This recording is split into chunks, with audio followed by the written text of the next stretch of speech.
the same time, parang yung financial advocate for like okay. So,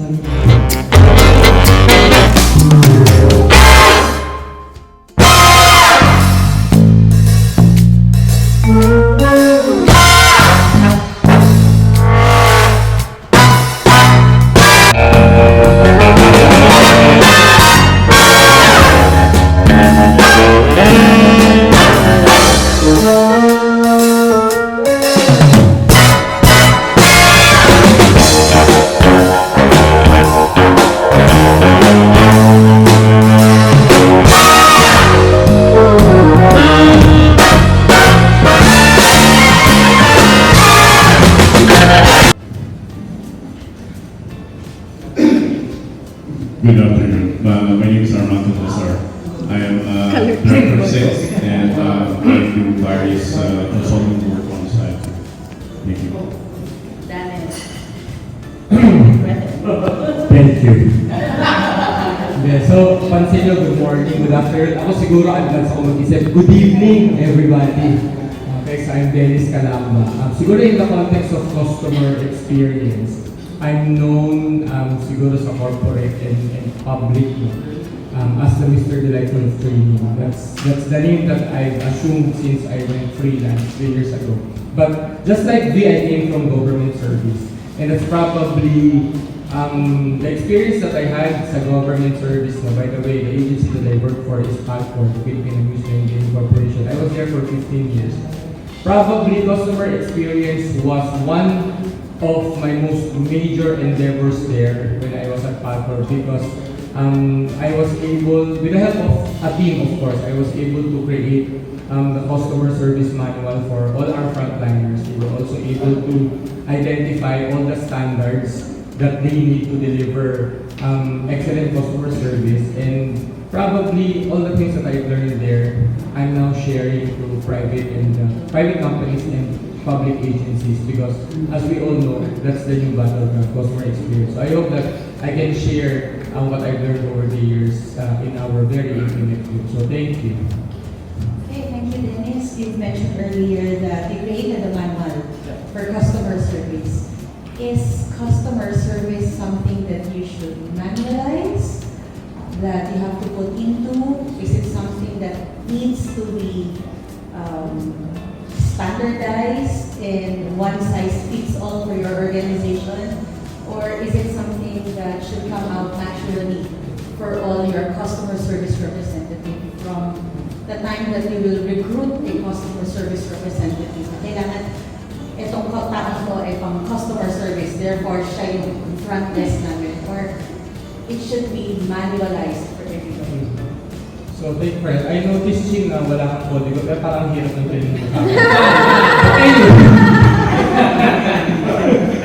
But kidding aside, I really think the quick answer there is you don't just focus on the manual because probably in my experience, that came after the fact that first, okay, any company, regardless of industry, should have a strategy. Alam naman natin na that all of it is connected to vision, mission, and core values.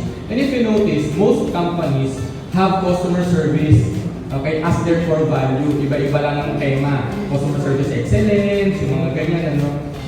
But for me, I guess, another quick answer there is yes. Many industries can benefit from a manualized, okay, customer service. Parang guide kasi siya.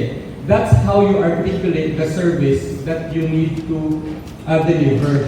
And the customer appreciates the fact that these companies can articulate the service that they expect.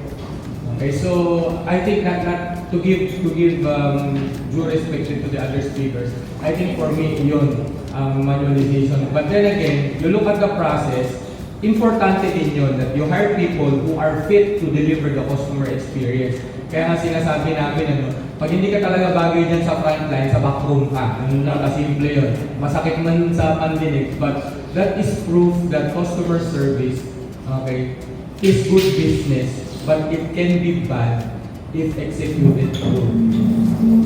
Thank you, Debbie. B, you mentioned that you work in the government. Yes.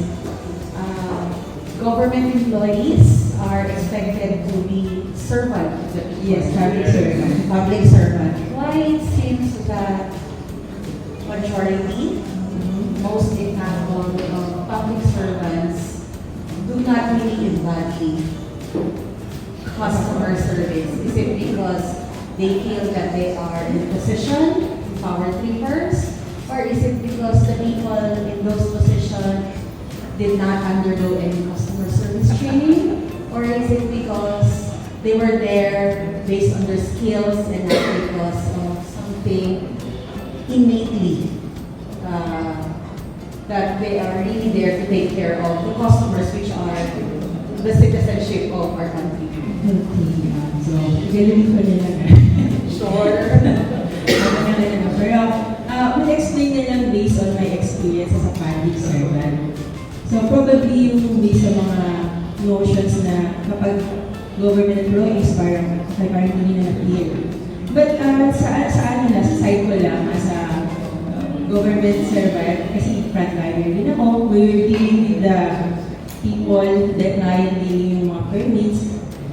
So, pwede ko naman, hindi mo na sabihin kung anong agency, pero makikita din naman sa, since we're dealing with the permit sites, yung mga kailangan mo sa businesses, sa amin kasi, like yung nabanggit ni Sir, yung manualization, but we can say na it's a part of customer service process to ease up yung burden dun sa customer sa pag-apply nila.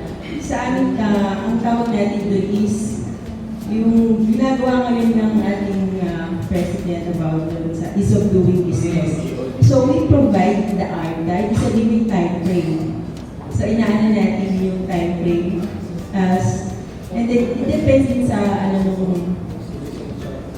tawag dito, complications ng mga applications.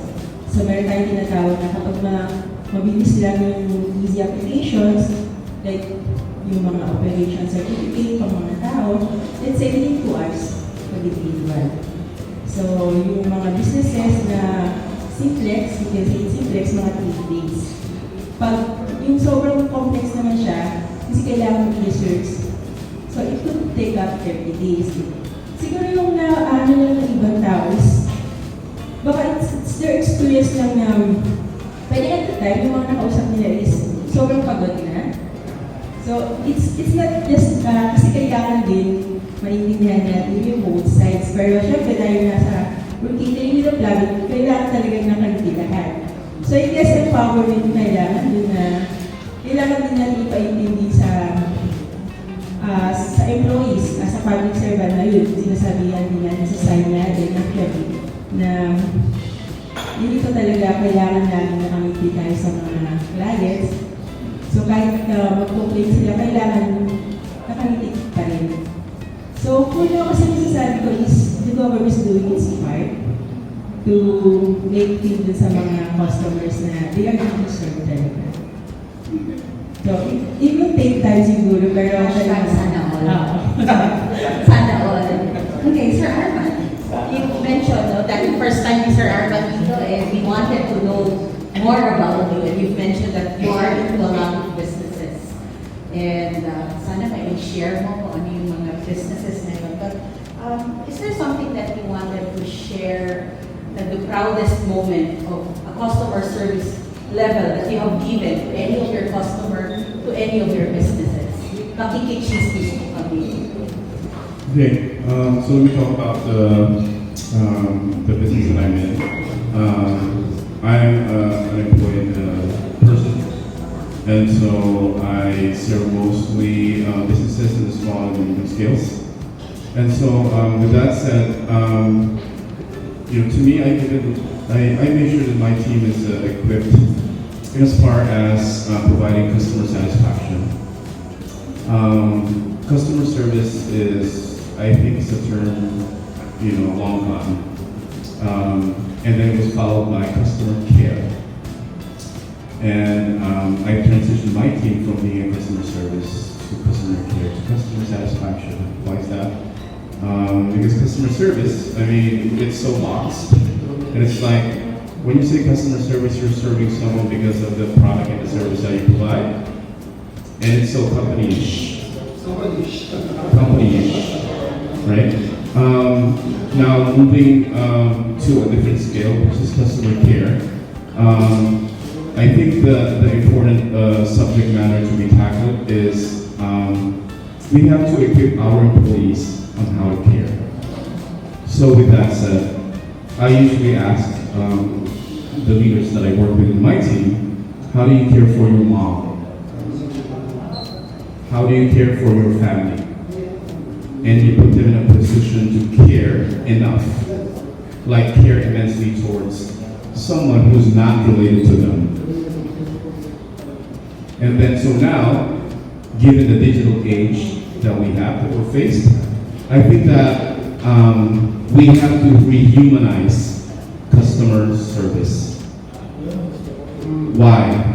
Because we're so hardwired with technology. Everything is just so connected. And so there's this tug of war between sales and marketing. And then tug of war between sales and accounting, because a lot of times they fight. Salespeople, they want to give, while the accounting people, they just want to do this because of budgets, right?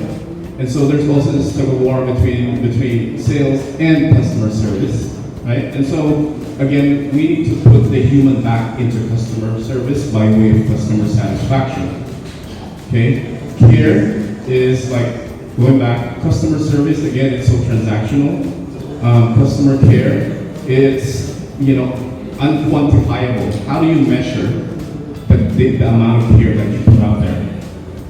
Customer satisfaction is something that you're always aiming at. How do you satisfy, your kid? How do you satisfy your mom, your parents, your brothers, sisters? How do you satisfy your client?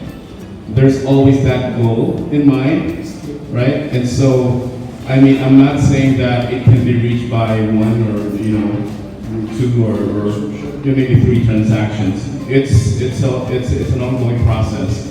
And so with customer satisfaction in mind, there's always that question, is there anything else that I can answer for you? Always. A lot of times, when I'm on the phone or when I meet face to face with prospects and customers, there's always the ending, like, all right, see you. Take care, bud. Thanks, hon. Are you my honey? You're not my honey, right? Instead of, is there any, we almost forgot about that. Is there anything else that I can do for you? Right? So, that's the equipment that our customer service teams, even leaders, need nowadays. And it's also, I think it's also good to mention that part of customer service is learning how to walk away from business. It was mentioned earlier, you gotta take care of yourself. If you're running your own business, you gotta take care of whatever it is that you have to pay for.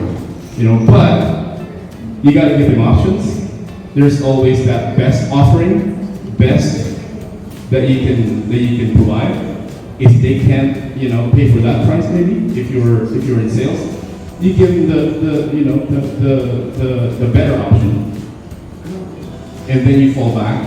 If they're really that price sensitive, you go back to your good offering. I feel that regardless of whatever we do, regardless of whatever business, we are in the hospitality business. You can't say no to a customer. You can always, if you're the boss, you can always move from one offering to another, but you just can't say no. Regardless if you're in the food business or if you're in the BPO, government, you can't say no, because again, we are in the hospitality business, no matter what. Thank you very much. Sir, in the engineering side, how do you satisfy a customer? Is it being able to meet their budget, reduce costs, or meet their deadlines? Or is it being chummy with your friends, of your customers who eventually become your friends? Or what is customer service, customer care, or customer satisfaction in the engineering industry? Ay, sorry Pinabahin ko lang po para I am more no moderator than the rest of you. Anyway, unang-una, we are in the construction technical side. Sabi nga ni Sir Lloyd, put your shoes on the shoes of the customer so that we understand and we feel what they want and what they need. Parang ganun din ginagawa namin sa construction. So, we always try to put ourselves to the shoes of the clients in order to understand what they want and what they are need to us. And then, sa akin, parang because we already started along the way, parang more than 10 years na kayo. That's our foundation, fundamental strategy. Pero ngayon, ano nga yung mga challenges na customer service? Kasi nandiyan na lahat eh. Customer service, alam na natin kung anong dapat gawin. Ano yung challenges sa atin ng mga leaders o mga coaches o mga models? To anticipate the reaction of the behavior of the clients or customers during crisis or during there's a problem, during there's confusion. That's really the matter that I want to anticipate, and who will act in your behalf kung wala ka, kung hindi ka naman lagi nandyan. How can you empower, sabi ni Sir Romy, empower them. Pero how can we empower them kung lahat ng employees hindi naman trained to assist the customers. So sa amin, parang yun nga, empower, and hindi naman kailangan step by step sabihin namin ganito, pagka nagwawala yan, sabihin mo lang, bigyan mo lang ng juice para makalma. Kaya, di ba sabi ni Sir yung manual? That's very good. Kasi employees nowadays, they come and go. Paano kung i-train mo last month and nag-resign mo ulit? Then, di ba pasok ulit, i-train mo na naman, hindi yun na lang ginagawa natin. So, ang very big challenge sa atin, how can we empower them through the use of our example? How can we treat the employees so that they will pass this treatment to our customers? Thank you, sir. Wow. Wow. Diba? Na-mix niya lahat yun. Question to the four of you. Sabi kanina ni Arman, you can't say no to a customer. But the question is the customer always the king? Always the king. Patras Balik naman. Yeah, tama yan. Customer is always right. But tell you the truth, I can sometimes say no. Hindi pwedeng absolute, hindi pwedeng ikaw na lang lagi masusunod, sino ka. Parang ganun. Parang we need to establish our power, our authority as the owner or the one who can dictate the right thing. Kasi marami naman customers na hindi tama yung sinasabi, hindi naman tama yung gusto niya mangyari. So we need to explain it. Pag sinabi na lang natin na hindi naman tama yan, I say no, this is the proper way. Yet the important thing is we need to tell them, we need to let them understand what needs to be done and what is the better way to do. So, hindi siya minsan king, queen lang siya. Yes. Pwede mamati. Is the customer always king, especially in your case? Kasi public servant kayo. As a public servant, syempre, nag-aan natin natin yung mga clients. In perspective of public service, yes. Perspective of the financial consultancy. In the perspective of financial consultancy, yes, kasi kaya nag-exist naman talaga yung business because of the customer. So, yun siya kasi you have to serve the customers. And sa side naman natin sa public service, siguro kailangan lang din natin i-educate yung mga customers natin. Like, ano ba yung patakaran? Siyempre, iba yung mga kinikater natin services sa isang agency. So, hindi, yung iba kasi akala nila is pwede na yung mga, yun na yung urgent. So, meron kasi tayong tinatawag na ARA, kung siya alam mo sir yan. Kaya, Makakaskate ko lang. Last month. So, meron tayong sinusunod talaga. And yun, kailangan lang is information dissemination para maintindihan din ng public service. So, in the case of financial naman, yes, kasi yung pinaka-ano namin nasa financial advocate is to educate yung mga people about financial literacy and the importance of life insurance. So, close-minded man siya o hindi, ang pinaka-fulfillment namin is we were able to educate yung mga, especially Filipinos, kasi hindi natin nasasabi na ganun pang ka-open yung mga Filipinos when it comes to mga life insurance, yung financial planning, kasi parang negative agad yung ano nila. Dahil siguro sa culture natin, sa mga story natin, pwede sa mga karanasan din nila. So, in general, as a public service and financial advocate, yung pinaka-duty natin or duty ko as public servant and financial advocate is to educate yung mga customer. So, sila kasi yung pinaka-center dito kung bakit yung isang business is nag-exist. Sa inyo.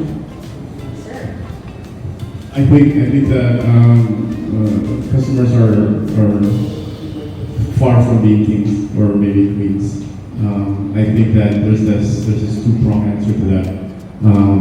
It just depends on what business you're probably offering. In a lot of situations, customers come to us. They know zero as far as whatever it is that you're offering, and so in that given situation, you are the messenger. In a way, you can call yourself the king because you're talking to someone that's getting to whatever it is that you're offering. And so there are all situations where customers come to you, they know the specs, they know what they need, and so I guess in that way, you guys are both educating each other. But ultimately, I think that that's why there's this new wave of terminologies. Instead of referring to customers as customers, ma'am, sir, boss, we are, in this space where we refer to our customers as partners, right? And it's a partnership. If your customer is not being successful, right, then you're not successful yourself, and vice versa. So I guess, there's no such. The only thing that I consider king nowadays is cash. I think everybody would have to agree on that. Oh, yes. Thank you. Thank you. So, Shane, here's my perspective. I've been asked that question a lot of times. If they are similar to the customers always right?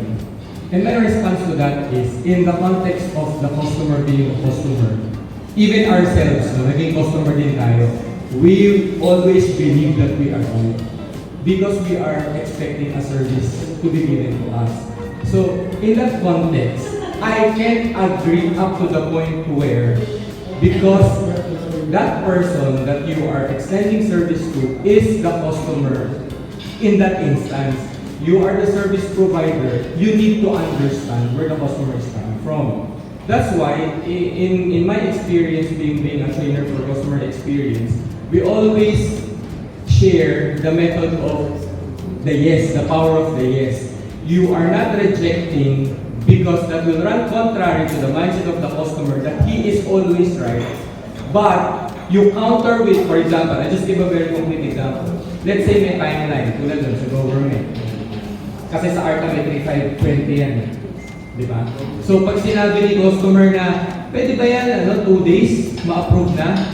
Alam mo namang hindi pwede.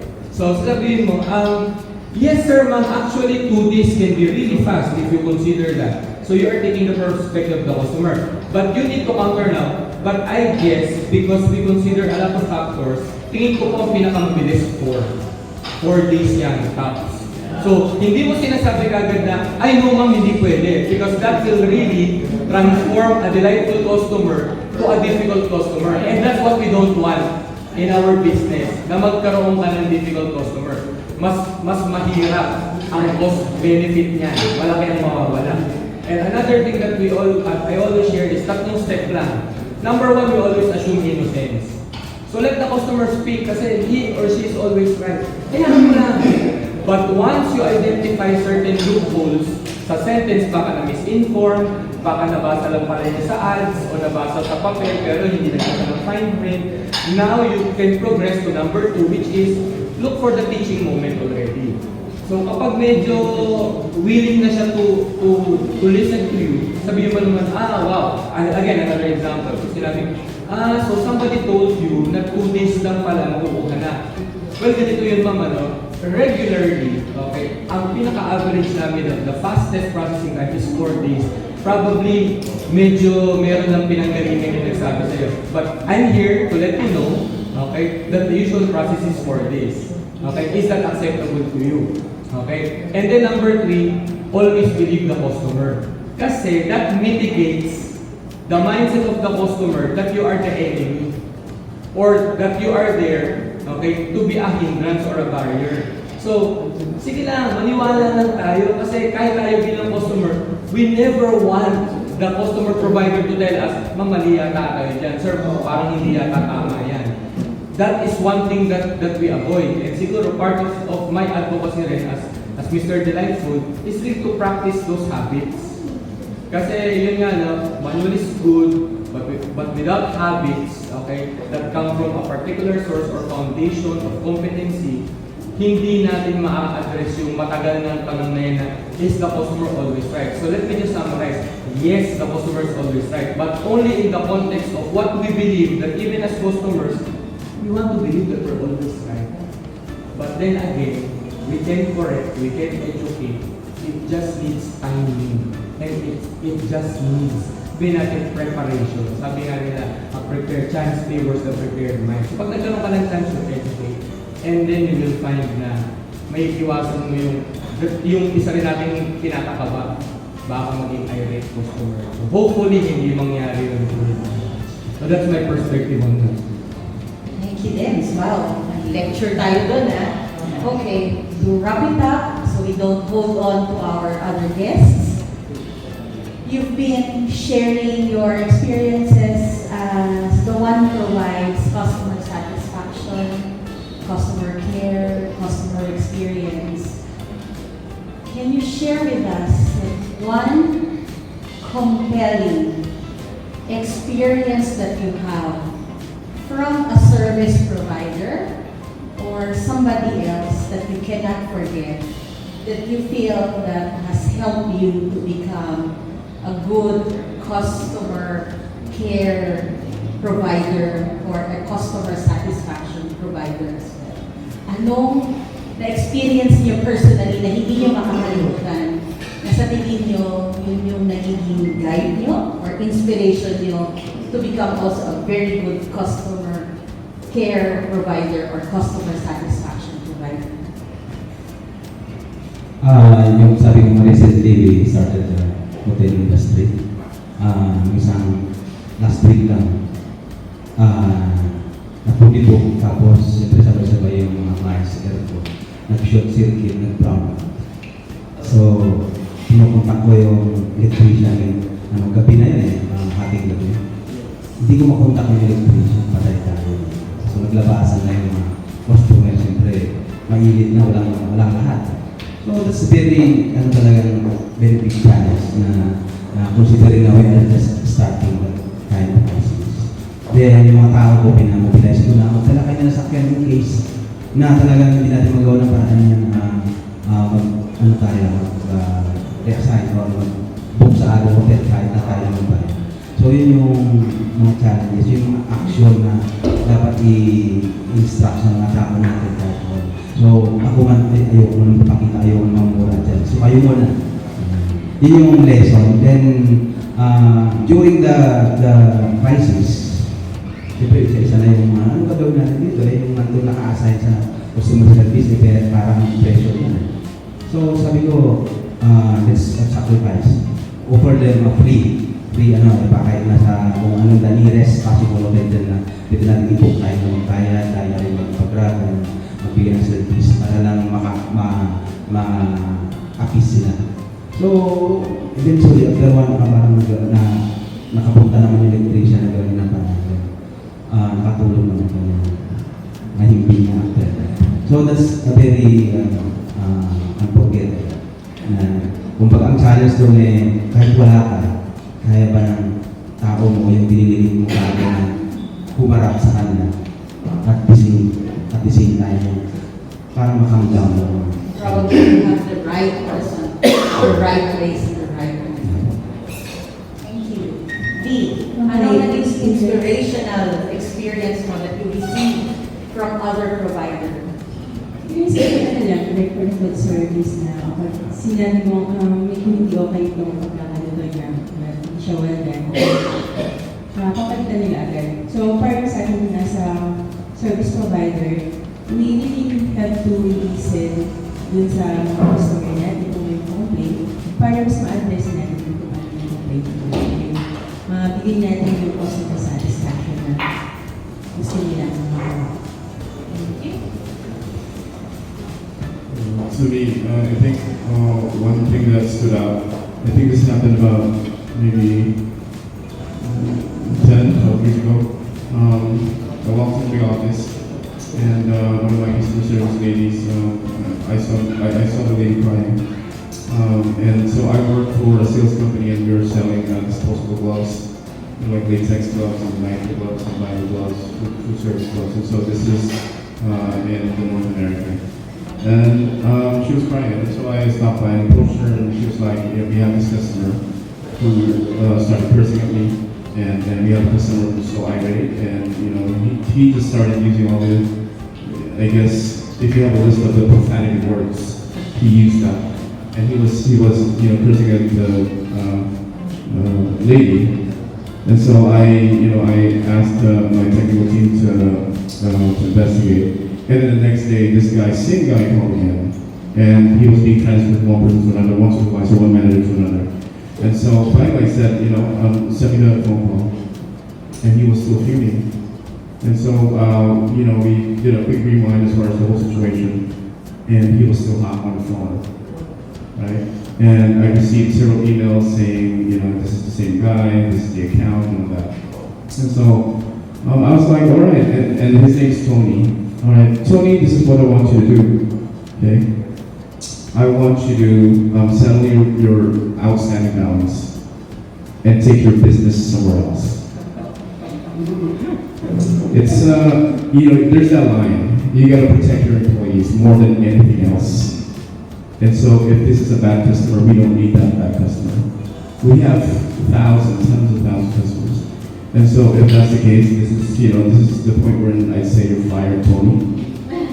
And, and then he stopped calling us. And then I said, if ever, eventually if you ever, find yourself looking at or wanting our products and services again, this is my extension number, call me direct. Don't call my customer service team. And so, it's protecting your employees. I mean, they're your fuel. It's the reason why the business is running, because of that. You gotta take care of them. I don't want to see, a lady or even a man crying because of one customer. And so, and then the other one is that, and this is the other way around. I was by Burger King, and so given the fact that I am in the business of health, safety, and hygiene, I saw the crew who's preparing my mushroom Swiss. That's my favorite. And he wasn't using disposable gloves. He was using his hands. Right? And so the minute I got my burger, I said, Miss, can you make me a new sandwich? I was like, why? Because I saw your sandwich glove by the corner, and your guy's not using it. And then I just kept quiet. And then there was like, okay, sir, we'll do it. And I said, thanks. And so, I mean, I didn't preach, I didn't educate that person, but the fact that I kept quiet, I guess, she understood that they're supposed to be using the glove. It's disposable, one time used, thrown away. But obviously in the Philippines, because we're undereducated as far as hand protection, they repeat, it's not disposable. They're using it, they reuse it, but in fact it's supposed to be disposable, thrown away. So, yeah, those are my two things. Thank you. Next. I think there are a lot of experiences over time. So probably, One experience. na lang, siguro just to parang capsulize everything in one parang learning nugget. Siguro I'm talking to leaders naman. One thing that served me well as a leader na rin. And then I'll jump up to as an employee naman. Nung natutunan ko na employee ko. But as a leader, I've been building this framework which I call STAR. Okay, and STAR means letter S, shape the service culture, because as leaders, that's our responsibility to really shape the kind of experience that we want, starting with ourselves, and then that trickles down to the customers that we serve. And the letter T is teach the value of every moment. I learned this from Jan Carlson, the owner of Scandinavian Airlines. He was a master of making sure that each moment becomes very memorable and meaningful for the customer. So as leaders, kailangan ituro din natin yung halaga ng moment. And when I do conduct seminars, meron akong activity na it only takes a moment, but it's one of the most powerful activities that my audience ever experienced. Okay, so teach the value every moment. Yung A is affirm accountability. Leaders are accountable. Hindi tayo pwede magtago sa saya ng frontline natin o sa supervisor natin. No? I'm all about delegating, I'm all about empowering, but when push comes to shove in customer experience, the leader should be the last person to deliver that service to the customer no matter what happens. Because isipin nyo, kung yung pinaka-boss na ang hindi nakapag-deliver ng service, anong aasahan niya sa staff? Anong aasahan niya sa mga tauhan? So that's what I learned. Affirm accountability at all times. And then nakaka-stress pa rin ang customer service, ang customer experience. Rejuvenate yourself and your team. Always make sure that you have that me time. Always make sure yung sinasabi ni Doc kanina na kailangan medyo pump up recharge tayo. And then, one thing I learned as an employee, I think the posture of service comes from a humble heart. Hindi ka talaga pwedeng mag-serve kung kung ang heart mo hindi humble enough, na to serve everybody regardless. Kasi ang hindrance sa humble heart of service is entitlement. Yes. Once na naisip mo, ba't ko siya pagsisilbihan? Parang mas mayaman ako sa kanya. Mas akat ako sa kanya. I was in government service for 15 years. VIP ang pinagsisilbihan namin. Nagpapatalo ng 10 million, 20 million. Okay? And then they expect more. So, how do you serve that? Hindi na ako magpapangalan. Pero ngayon yung isa, born again na, so hindi na siya nagpupunta kasi magaling sa vaccine. Anyway,